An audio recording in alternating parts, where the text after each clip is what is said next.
John lay quietly on the hospital bed, eyes fixed on the pale ceiling above. A slow drip echoed from the floor beside him, steady and methodical. The doctor sat across from him, clipboard in hand, voice soft and clinical.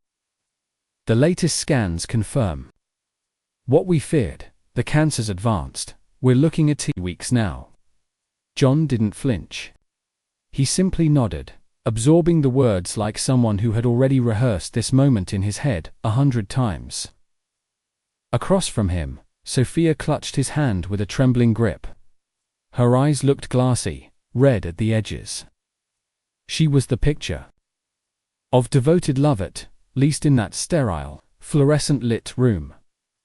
Her phone buzzed faintly from inside her handbag on the floor. She didn't move to check it.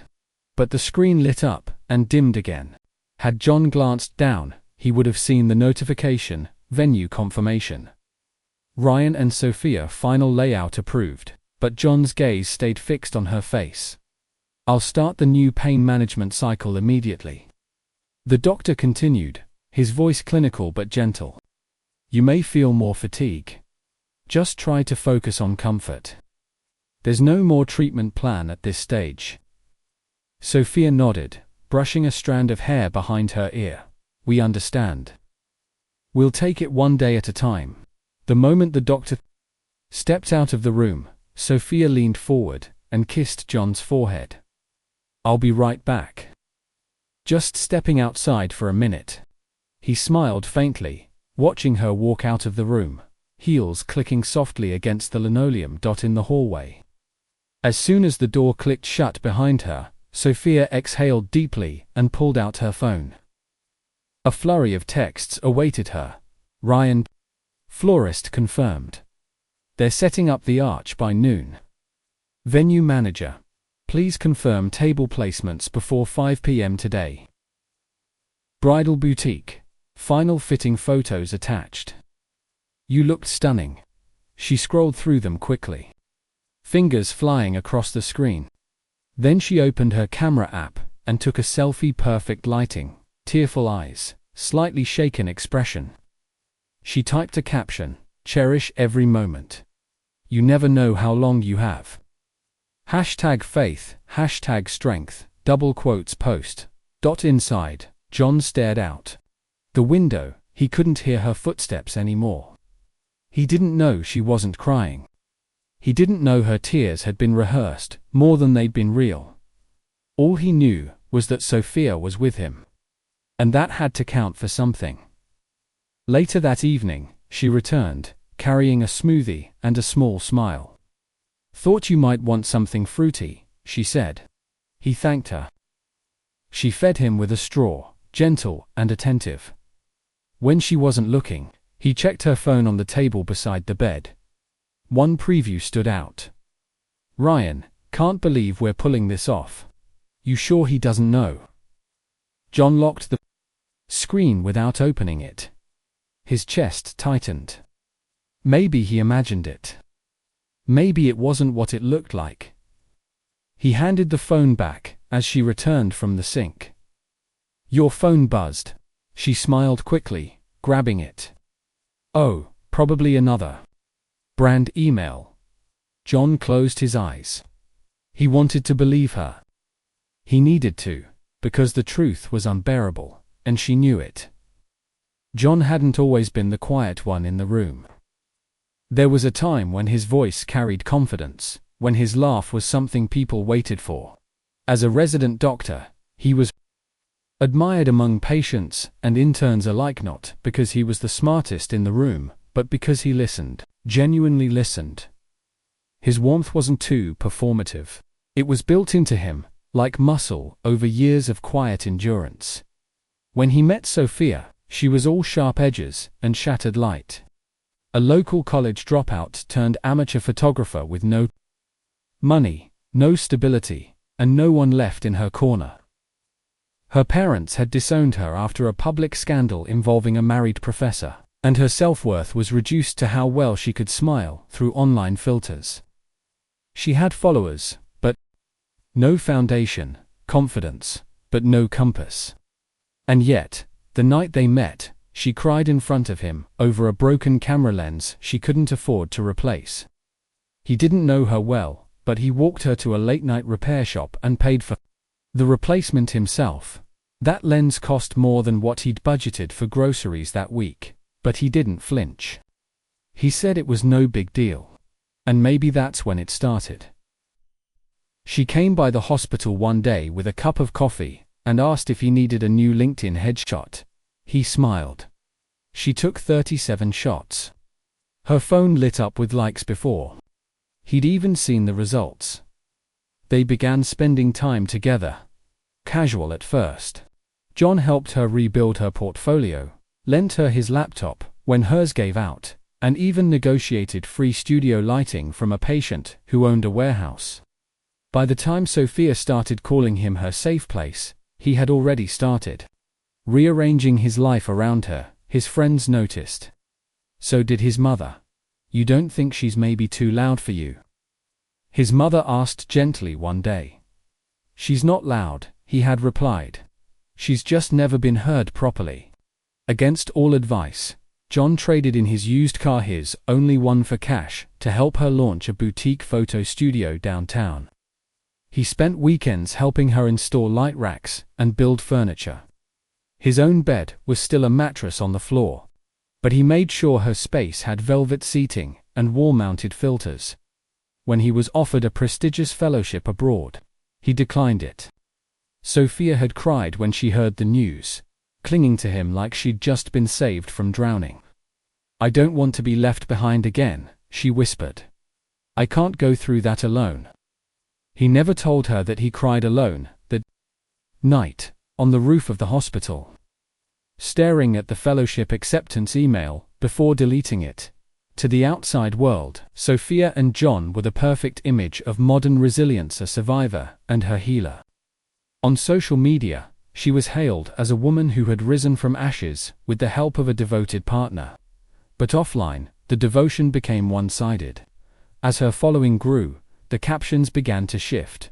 More I, less we. More filters, less real.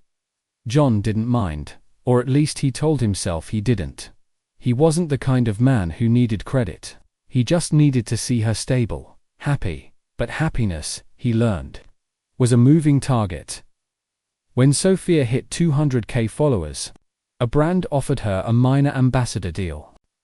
With that came press kits, shoot schedules, guest invites, and people like Ryan, a marketing rep turned full-time campaign strategist who just happened to have a six-pack, a convertible, and no real job outside flattering women on contracts. John met him once. Ryan shook his hand, gave him a once-over, and said, "You're the doctor, right?" "That's cool, my dad's a dentist." Sophia laughed louder than the joke deserved.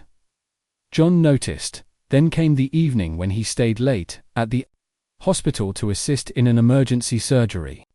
It was nearly 2 a.m. when he returned to the apartment, expecting to see Sophia asleep. Instead, she was wide awake, curled up on the couch in a silk robe, phone to her ear. She didn't notice him standing in the doorway until she said, "No. He still doesn't know. He's just so sweet, too sweet to ruin." John backed away silently before she saw him. He sat in his parked car until the sun came up the next day. She kissed him on the cheek and told him she had booked a solo healing retreat for the weekend. He nodded, said nothing, packed her bag for her. He still believed she loved him. Or wanted to, but something inside him had started to shift. Sophia's feed became brighter, bolder, more champagne glasses, more rooftop views, more hashtags about starting over. She never tagged John anymore, and when someone asked if she was still engaged, her reply was cryptic. "We're all figuring things out. Love is layered." But behind those curated smiles was a clock ticking down. John's health had begun to deteriorate months before he got the final diagnosis. Fatigue, blackouts, unusual scans. But he'd hidden it well. Doctors treat themselves worst, after all. When the truth finally landed, it came not as a shock, but as confirmation. He was dying, slowly, painfully, and with full awareness that he wouldn't be remembered for the life he gave but for how quietly he exited someone else's. Yet even then, he didn't confront Sophia. Not when she forgot his medication run. Not when she missed his checkup by accident. Not even when he saw the hidden album in her phone photo previews, titled Ryan and Me, Proposal Concepts. Because John had been raised to believe that strength wasn't about what you shouted. It was about what you endured. He was enduring everything. Sophia, on the other hand, was evolving. To her audience, she was a phoenix. To her sponsors, she was a brand. To John, she was still the woman he had once held on the bathroom floor, while she sobbed over rejection emails and unpaid bills. And now that he was sick, she brought him soup, took staged photos of his hand in hers, and uploaded them with captions like, "Fighting together, always." #Lovestrong. Her followers sent heart emojis, prayers, comments like "You two are goals." They didn't know she had already picked a new wedding venue. They didn't know she was adjusting a bridal timeline with a different groom. And John, he was still here. Watching it all, John's breathing had become shallow over the last few weeks. The stairs to their second-floor apartment now took him twice as long. He developed tremors in his hands that made shaving difficult. And sometimes, when he looked at his own reflection, he didn't recognize the man staring back. His hair had thinned. His face looked sunken, and even though his voice remained calm, it was now hollow like the shell of someone who had stopped expecting answers. But even as his body weakened, he clung to the rituals. Morning tea, reading patient case studies, checking on the small potted cactus he had once named after Sophia's middle name. Sophia noticed none of this. She was rarely home before midnight now. Brand dinners, she'd mutter, or collab meetings, tapping her phone faster than she could finish her sentences. She'd leave the apartment in designer jackets, smelling like florals and soft ambition, and return with her heels in hand and her voice slightly higher than normal as if she was still in character from whatever room she had just exited. John never questioned her. Not when she forgot to refill his prescriptions. Not when she skipped his MRI follow-up to attend a skincare launch. Not even when she began wearing perfume again. A scent he hadn't smelled on her since before her boutique went bankrupt. Then came the call. One of John's closest friends from the ICU, an ER nurse named Callum, had seen Sophia entering the lobby of a high-rise luxury venue on a Friday night. She wasn't alone. She was with Ryan. Callum had seen them together before, but said nothing out of respect. But this time was different. Sophia wasn't wearing her engagement ring, and Ryan's hand rested too confidently on the small of her back. They walked in like they'd been together forever. Callum said gently over the phone, "I'm sorry, man, I thought maybe you already knew." John didn't reply. He stared at the wall while gripping the phone tighter. His knuckles turned white, but his voice didn't crack. "Thanks for telling me," he finally whispered. The next day, another message arrived. This time from Deborah, his old classmate, and a practicing radiologist at a nearby clinic. The image she forwarded looked like a promotional flyer. On it, Sophia was glowing, in a champagne-toned gown.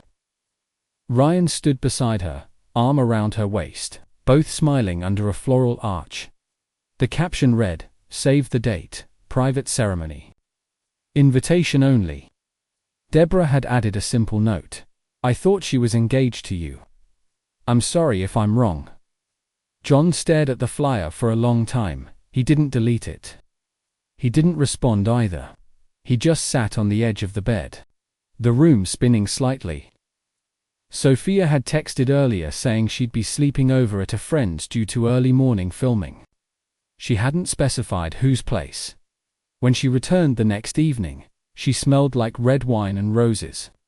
She tossed her phone onto the counter and flopped onto the couch. "I'm exhausted."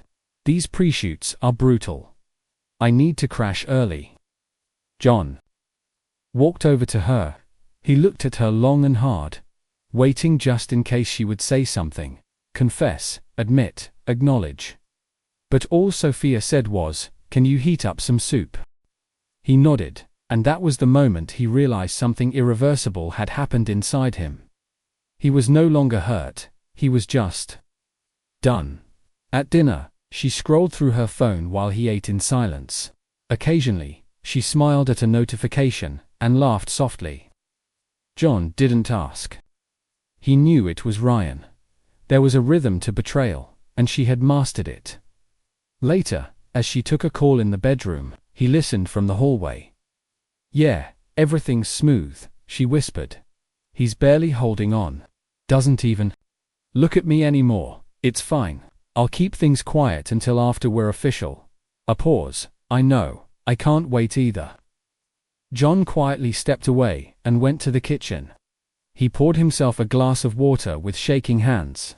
His fingers trembled so hard, he almost dropped the glass. Still, he said nothing. The next morning she offered to make him breakfast. He politely declined. She seemed surprised. "You okay?" He nodded. "Just tired." "You've been tired a lot lately," she said. With a strange kind of sympathy, like she was talking about an old pet, losing energy. John smiled faintly. "It'll pass." He began going for longer walks, mostly alone. Sometimes he sat at a park bench near the hospital and watched the leaves fall. Sometimes he went to the bookstore and just stood in front of the medical section, reading updated chapters on cases like his.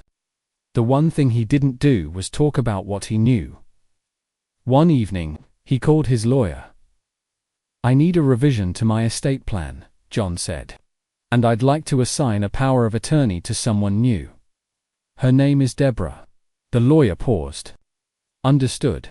Any reason for the change?" John was quiet for a few seconds. Then he said, "I just don't want someone to make decisions for me if they're only pretending to care." The documents were delivered in a sealed envelope to. Days later, Sophia never saw them.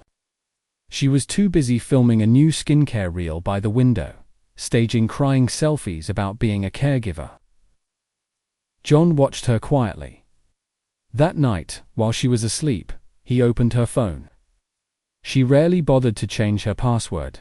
There were texts from Ryan. Photos, even a draft post that hadn't been published yet. Finally choosing love over loyalty. Sometimes, endings are beginnings. He didn't confront her, he simply copied everything: texts, photos, audio messages, and forwarded them to his own private drive, not because he planned to expose her, but because he needed to remember what the truth looked like, in case he ever forgot how bad it really was. 3 days later, Sophia announced she was going out of town for a wellness retreat. "No service," she said. "Might be offline for a few days." John smiled. "Take your time." She kissed him on the cheek and left that afternoon, suitcase packed and smile curated, as the door closed behind her. John exhaled for the first time in weeks. Then slowly, he stood up, walked to his desk, and opened his laptop. He had a flight to book and a few loose ends to tie up. John didn't tell anyone when he stopped the injections. He simply let the appointments lapse. He ignored the refill reminders, left unopened envelopes on the counter. And when the home nurse came by for a scheduled round, he asked her to cancel indefinitely. "Are you sure?" she had asked gently. John nodded, watching the IV drip tick out the last of its contents. "Yes, I'm done for now." The nurse gave a professional smile, but her eyes lingered. She could see the resignation in his body, the hollowness in his frame, and the quiet surrender that clung to him like damp air. Still, she said nothing more. She packed her things and left. Sophia didn't notice the change right away. She was in the middle of a new campaign, shoot something about self-worth through skincare. And her days were flooded with retouching requests, mood board approvals, and scheduling live streams. When she did glance at John, it was between takes, or after uploading a wellness reel that featured her speaking softly beside a candle, while John's silhouette blurred in the background, playing the role of the man I'm fighting for. One morning, as he sat quietly on the couch, reading, she glanced up from her phone. "You haven't had a session in a while." I stopped. She blinked, clearly caught off guard. "Why?" "I didn't feel the need." Sophia placed her phone down and walked over. "You can't just give up. That's not like you, you've always been so strong." John closed the book. "Strong doesn't mean stupid." She tilted her head, trying to read something in his expression. "What's that supposed to mean?" He looked up at her. "Nothing. Just tired of pretending hope is the same thing as progress." She exhaled through her nose. "You should at least try. I mean, even if there's a chance."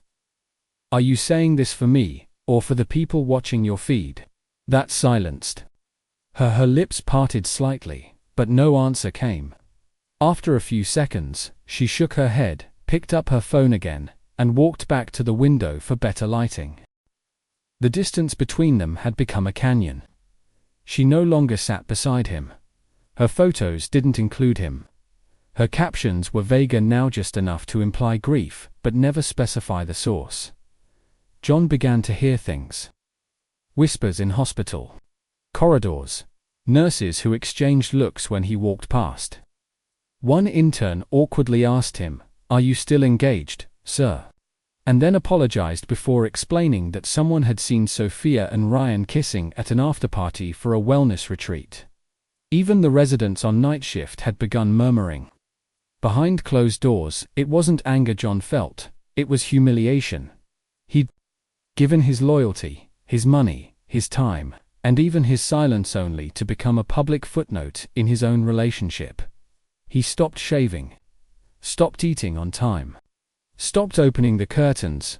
Sometimes, at night, he sat on the floor of the bathroom, leaning against the cold tiles, staring at the drain while the sink overflowed slightly from a dripping tap. He didn't cry, he couldn't, his body felt too empty to make tears anymore. In the mirror, he didn't see a man dying of illness, he saw a man being killed slowly by disappointment. One night, he found Sophia sitting at the edge of the bed, trying on a pair of earrings in the mirror. He sat across the room, watching her quietly. "Do you still love me?" he asked. She froze mid-motion, the earring halfway to her ear. She looked at him through the reflection. "Why would you ask that?" "Because I don't think I'd be able to do what you're doing if our positions were reversed." Sophia turned, irritation in her voice. "I haven't done anything wrong." He nodded slowly. "That's true. You haven't lied outright. You've just, shifted the truth into angles you like better." She scoffed. "You're impossible to talk to when you get like this." "When I get like what?" "Paranoid, emotional, defeated." John stood up, defeated. "I'm not defeated, I'm disgusted. There's a difference." She threw her earrings onto the bed and stood to face him. "You know what your problem is. You think being a martyr makes you holy. You think everyone owes you a medal for not screaming." John stepped forward. "I never asked for a medal, just decency." Sophia's face hardened. "I gave you more than most women would have. I stayed. I tried. But I can't drown with you, John. I have a life too." He stared at her, breath trembling. "And who's that life with, Ryan?" She didn't answer. That was all he needed. After she left for her branding event that evening, John sat at the desk for hours. He wrote one letter to Deborah thanking her for being the only person to check in on him without asking what went wrong. He wrote another to his director resigning from all upcoming research contributions, and a third him signed, undated, to himself. It read, "You stayed long enough to see the truth. Don't stay long enough to forget your worth. He folded them all, placed them in envelopes, and set them inside the drawer.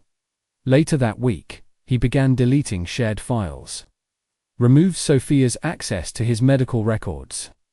Cancelled the automatic payment plan that funded her business utilities. One by one, quiet threads were cut without noise. Without ceremony, and she didn't notice a single one.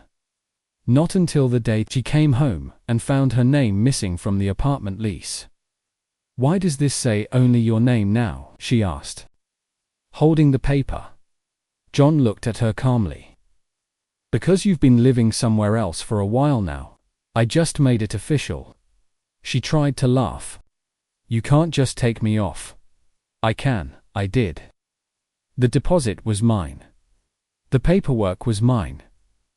Your name was an add-on." Sophia narrowed her eyes. "Is this your revenge?" "No," John said softly. "It's my recovery." She stared at him like she didn't recognize him. Maybe she didn't, because he was no longer clinging to the idea of being loved by someone who had moved on long ago. He didn't want explanations. He wanted peace. And even if he only had a month left, he wanted it to feel like it belonged to him. The call came on a Monday morning. John was alone in the apartment, watering the single cactus that still stood on the windowsill. He hadn't slept well, and the sunlight stung his eyes, but he answered out of habit. The voice on the other end was formal but urgent. "We need you to come in, Mr. Hartman. Your file's been re-reviewed. There's something we need to discuss." He didn't ask questions. He didn't panic. He just nodded, dressed quietly, and left. The drive to the hospital was silent. For weeks, John had avoided this place not out of fear, but out of disinterest. It had become a building that once held his purpose, and now echoed only endings. He didn't expect anything new.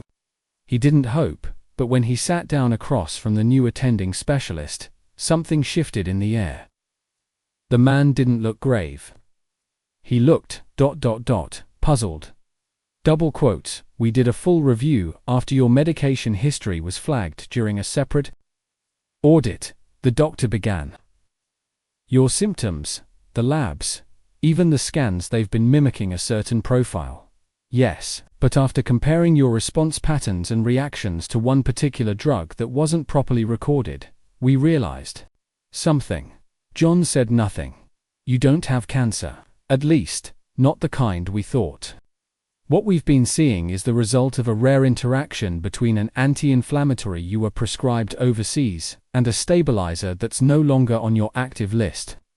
The words fell slowly, carefully, as if the doctor was still processing them himself. "We're running confirmatory tests, but preliminary results are consistent. You're going to recover, Mr. Hartman." John didn't move. Not his hands, not his breath, not his expression. The doctor leaned forward. "This is good news." John nodded once. "Yes, it is." But inside, there was no joy, no relief, just a quiet blankness that spread from his chest to his fingertips. It was like reaching the surface after drowning, only to find there was no one waiting on the shore. He didn't tell Sophia. He didn't tell anyone. He walked out of the hospital with a folder tucked under his arm, and a stillness in his eyes.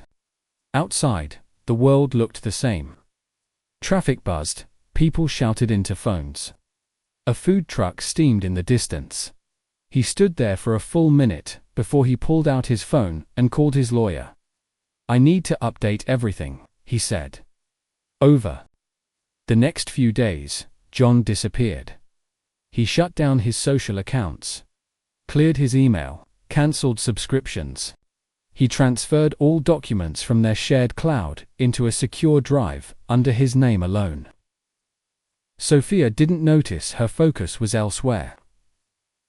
The wedding was only 10 days away, and she was busy coordinating final fittings, wine pairings, and brand sponsors who had promised her exclusive content boosts. She didn't even realize John hadn't been home in 2 days. She posted a photo of herself beside a glass of champagne.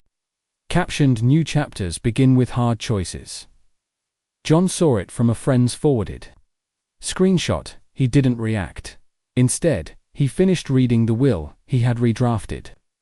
Half of his estate would go to a rural medical scholarship program, the other half to a children's clinic in a war-torn region he'd once hoped to visit for field work. Nothing was left for Sophia. Not even the cactus. When his lawyer asked, "Do you want her notified?" he replied, "No. Let her find out the way she found me through someone else." With everything finalized, all that remained was one last gesture. A week before the ceremony, John received an invite. Not from Sophia, not officially, but from the venue. His name had mistakenly remained on a master guest list, and someone had auto-forwarded the digital RSVP. He stared at it for a while, then, without hesitation, he clicked. Attending. He dressed differently that day. No more pale colors, no more weary softness. A tailored charcoal suit. Polished shoes. Crisp collar. The man in the mirror looked taller, sharper, more present. He'd expected to feel nervous. He didn't. He felt ... focused. On the morning of the event, John took the scenic route to the venue, past the street where he'd once waited outside Sophia's studio with flowers in hand. Past the cafe where she had kissed him for the first time. Past the bookstore where he'd bought her a leather planner, engraved with her initials. He paused outside each one. Just long enough to remember, and then he drove on.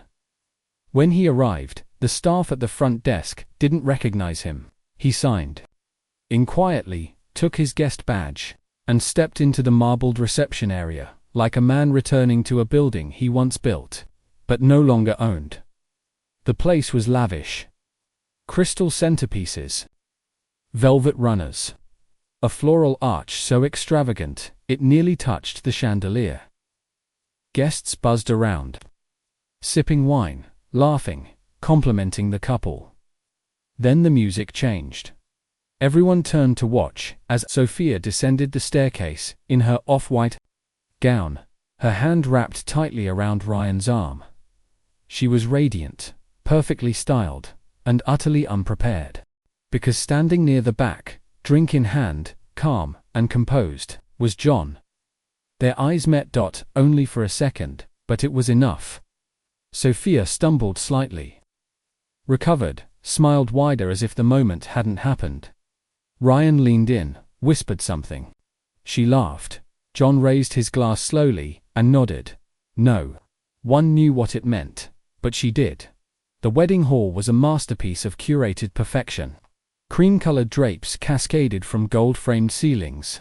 White orchids lined every aisle, and glass vases reflected soft amber candlelight onto the marble floor. Guests filled the space like an audience awaiting a royal premiere. Followers, family members, brand sponsors, photographers, and more influencers than anyone could count.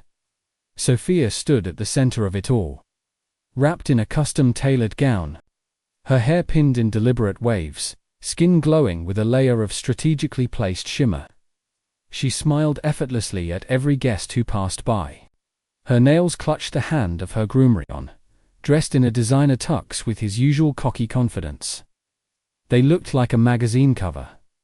The camera clicks were steady. Laughter rose with each compliment. The champagne flowed like certainty. And Sophia, ever the poised icon, soaked in every ounce of it. Until the front doors opened again. A soft gust rolled in from the entrance. Heads began to turn slowly at first, then in clusters. Murmurs scattered like electricity through the room, glasses lowered. Phones tilted upward.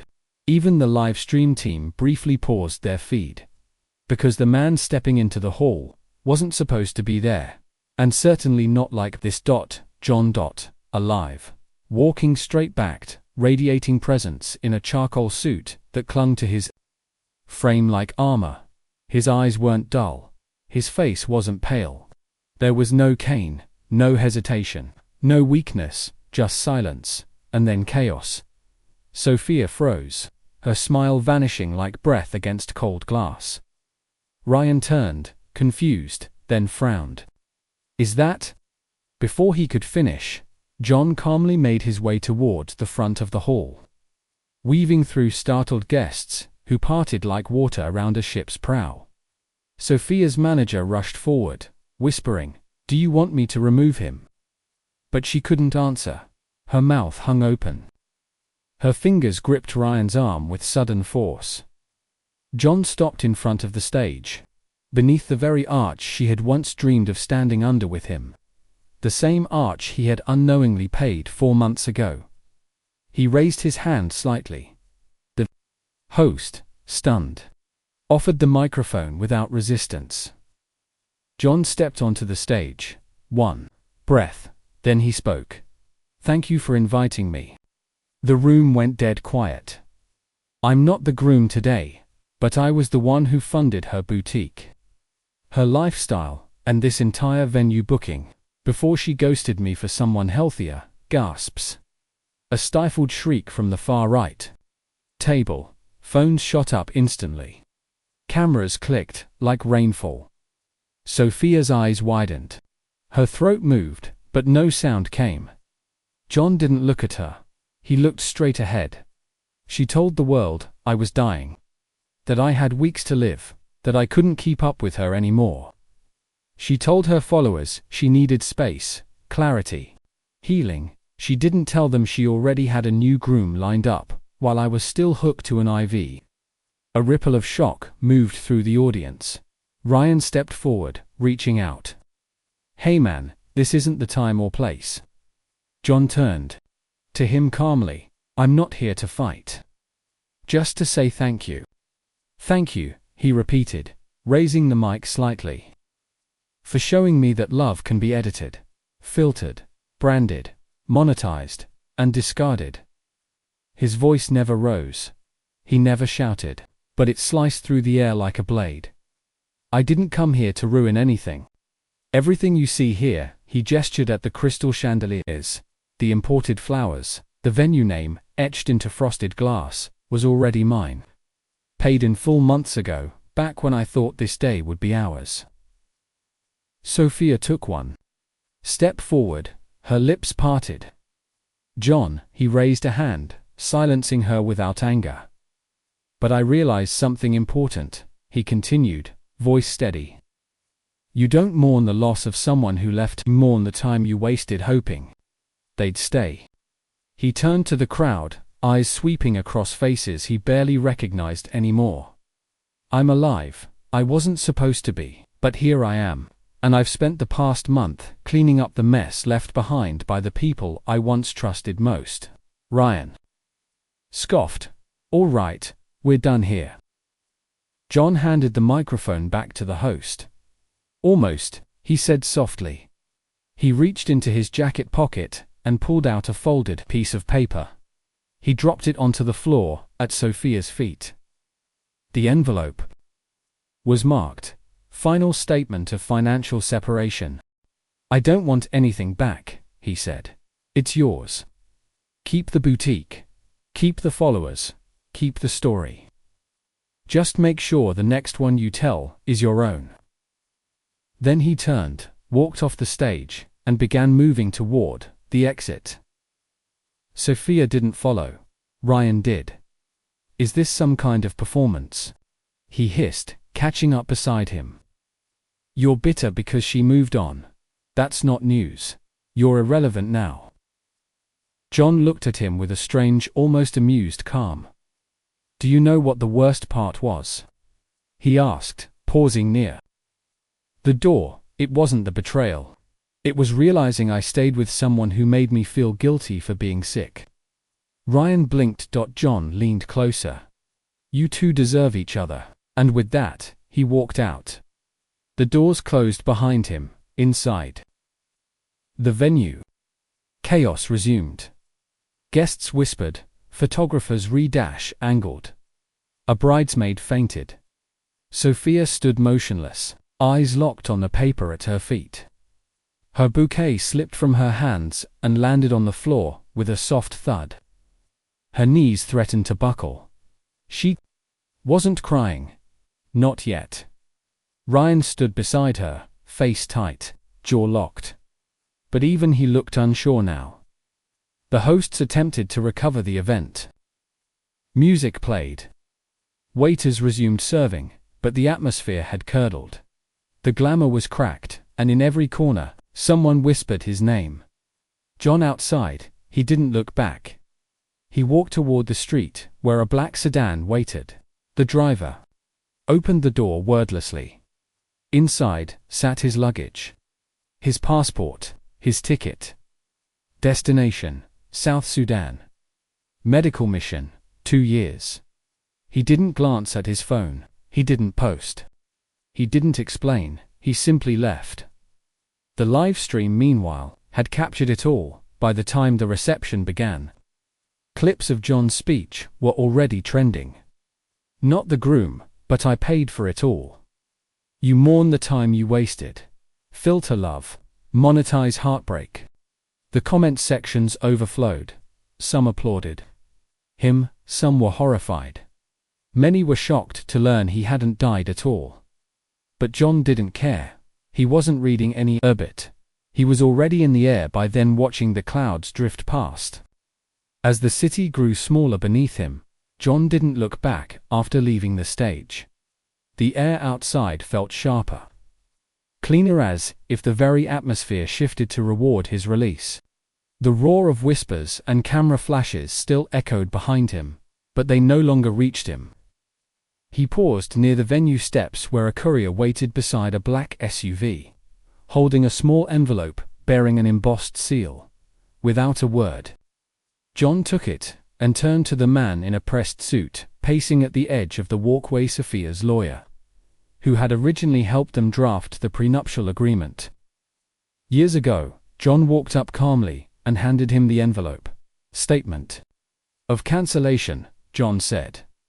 The lawyer opened it, eyes darting across the brief but explicit contents. I've rescinded any shared claim or legal dispute over the assets, John added. The transfer of ownership was completed last week. The man looked stunned. You're releasing all financial rights? John nodded once. It was never about the money. He tucked his hands into his pockets and turned back toward the SUV. But why donate it?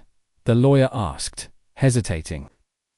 The studio's now legally under Sophia's branding. And you turned it over to an orphanage.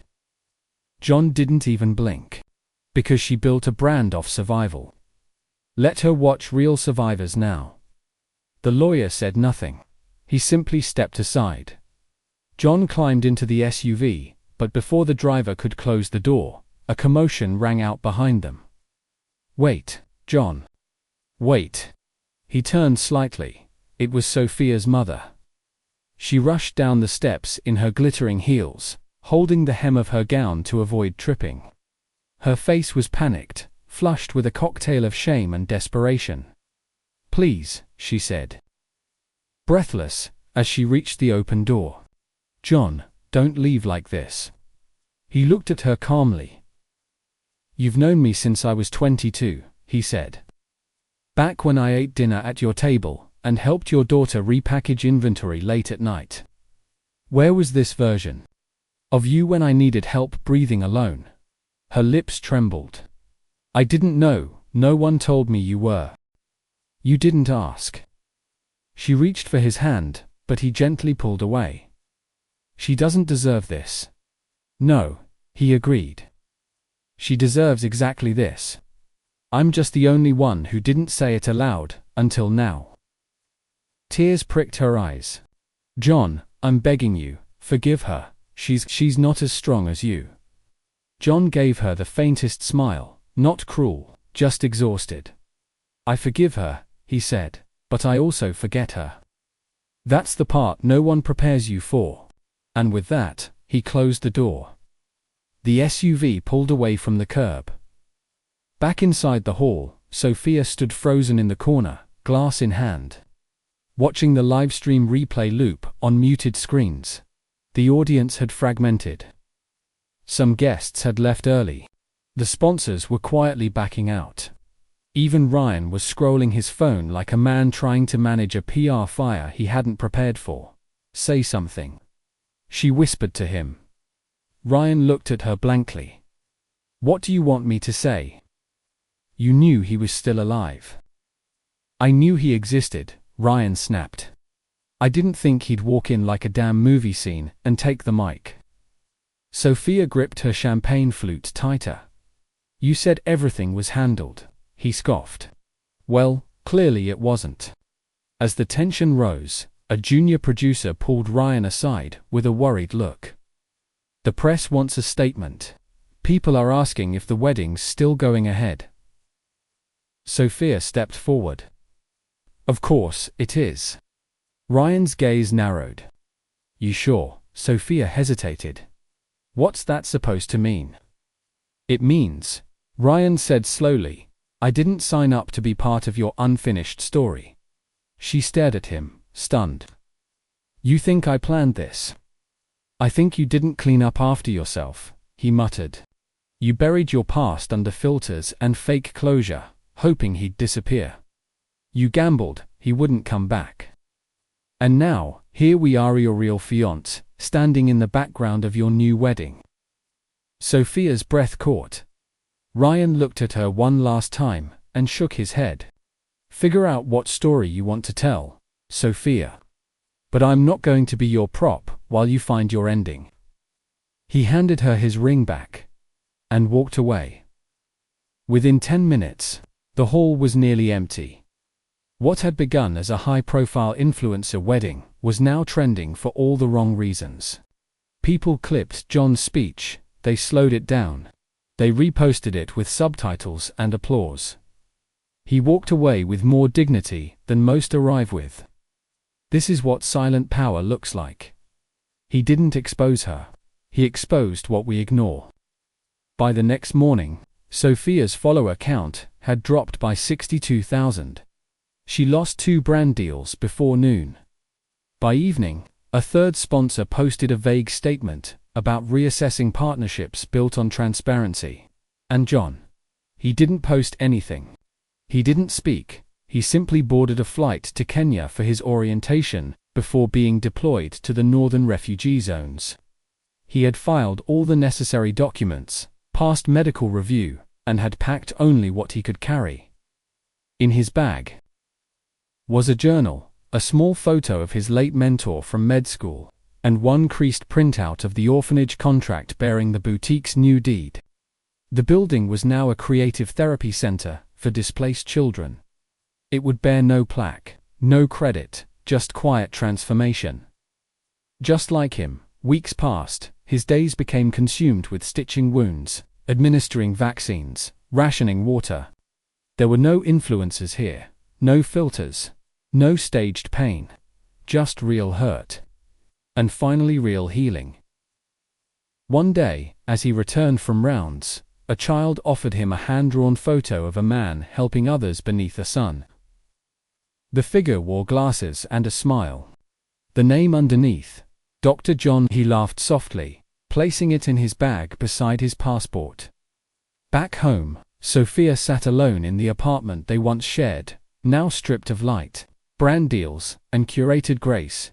She stared at the bouquet from her cancelled wedding, dried and colorless, in a glass vase. She hadn't heard from Ryan. She hadn't heard from the brands, and she certainly hadn't heard from John. But in her inbox was one unread message from an unfamiliar domain, sent 2 weeks ago. Subject: Ownership Transfer Confirmation Boutique. Property message body: This space is now dedicated to children who survived what you never understood. No response needed. Sophia read it twice. Then a third time, her hand shook. For the first time, she realized she hadn't just lost him. She'd lost what made him stay. And there was no brand in the world that could sell that back. 2 years had passed. In a glossy international medical journal, a feature article titled, "The Silent Ones Who Stayed" showcased Photographs of frontline doctors making a difference in global crisis zones. There, on page 11, between stories of burned-out nurses and field surgeons sleeping in tents, was a familiar face. John. His expression was calm, lined by sun exposure and long nights. But his eyes held peace. He wore a light cotton shirt, rolled to the elbows. One arm was wrapped protectively around a woman standing beside him, her skin lightly scarred from shrapnel, her face partly shadowed by a headscarf, but her eyes were smiling. The caption below read, "Dr. John Wallace and his partner, Deborah, both survivors of the Aluka Zone blast, continue their joint humanitarian work with displaced children across rural South Sudan and western Kenya." It was the first time Sophia had seen his face since that night at the wedding hall. The magazine had been shared in a tweet that went viral, thousands of retweets, tributes, and photo edits, turning his story into something between legend and parable. Sophia didn't comment. She didn't post. She just stared at the photo.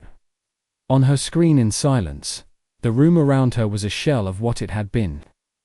Her once busy PR table was littered with unopened letters. Her brand shelves, once bursting with skincare collaborations and custom candles, now stood half-stocked. The sponsorship contracts had dried up within 3 months of the wedding that never was. The boutique had gone silent, to repurposed and renamed by the orphanage that never reached out again, and Ryan, he had moved out 8 months after their cancelled wedding, citing too much noise and different priorities. He never returned. Now Sophia sat in the dim morning light of her kitchen, her phone buzzing beside a cold cup of tea. She didn't move to answer it. Another vendor, probably. Or a clickbait interview request. She turned the phone face down. On the screen was still the photo, John and Deborah, holding hands, without posing. Her head rested near his shoulder, their stances relaxed, unperfed. It wasn't a photo meant to trend, it just did, because the world could tell what wasn't edited. Sophia leaned back against the chair and let the silence fill the room. She had told herself many things after John left, that he would return, that he would forgive her, that maybe, just maybe, she could reframe the ending like all her other chapters. But no ending came, no call, no message, no revenge video, no scandal, just silence, and slowly, the silence became the answer. She picked up the magazine again, read the article twice, and just before she could close it, a final quote at the bottom caught her eye. "I used to think forgiveness needed to be seen. But sometimes walking away in peace is the most permanent form of closure." Dr. John Wallace. Sophia's fingers curled against the page. She looked toward the phone again, still buzzing, still vendors, still chasing a wedding that had long since ended. She reached forward, turned the phone fully upside down, and muttered to herself, "This time, I'm not attending." And somewhere far beyond her silence, far from curated lives and second chances that came to lay, John smiled, without ever hearing it.